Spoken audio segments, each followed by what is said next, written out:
I've always been intrigued by the story of Job, a tale that challenges our understanding of faith and suffering. You know, it's one of those biblical narratives that really makes you think about the nature of belief in the human condition. Today, we're going to explore this powerful story, so let's start by talking about Job himself. He's described as this incredibly righteous guy, blameless and upright, who fears God and shuns evil. And he's not just morally rich, he's materially loaded too. We're talking 7,000 sheep, 3,000 camels, 500 yoke of oxen, 500 donkeys, and a whole lot of servants. Oh, and let's not forget his family's 7 sons and 3 daughters. He's basically the biggest deal in all the East. But here's where things get interesting. Satan shows up in the heavenly court and challenges God about Job's faithfulness. He's like, hey, Job's only loyal because you've blessed him so much. Take it all away, and he'll curse you to your face. Now, brace yourselves now, because what happens next is pretty brutal. In a series of rapid-fire disasters, Job loses everything. His oxen and donkeys, stolen. His sheep, burned up by fire from the sky. His camels, carried off by raiders.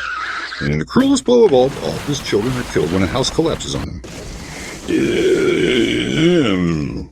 One catastrophe after another. But Job's trials aren't over yet.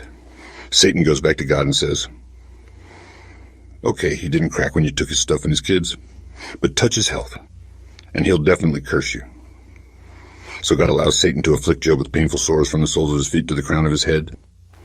Job's sitting there in the ashes, scraping himself with a piece of broken pottery, when his wife comes along and says, why don't you just curse God and die already? But Job refuses. It shows his incredible faith and resilience. So Job's sitting there, covered in sores, having lost everything, when his 3 friends show up.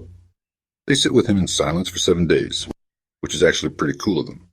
But then they start talking, and it all goes downhill. They're convinced Job must have done something to deserve all this suffering.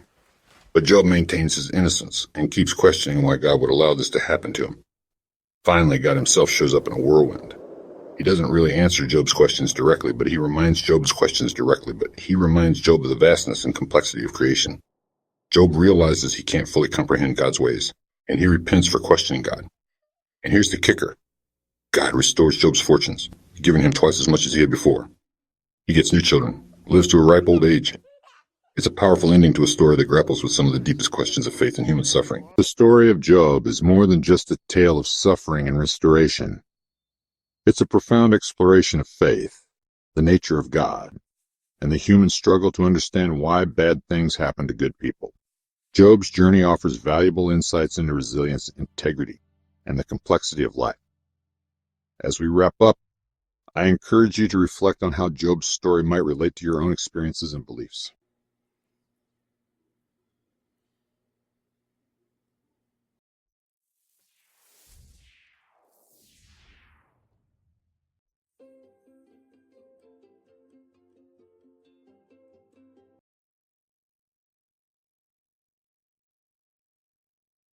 I hope you enjoyed this story of real-life situations. Trials will come that we don't understand. Trust and seek God for peace. He will give you rest. And ask him to bring restoration to you, as he brought restoration back to Job.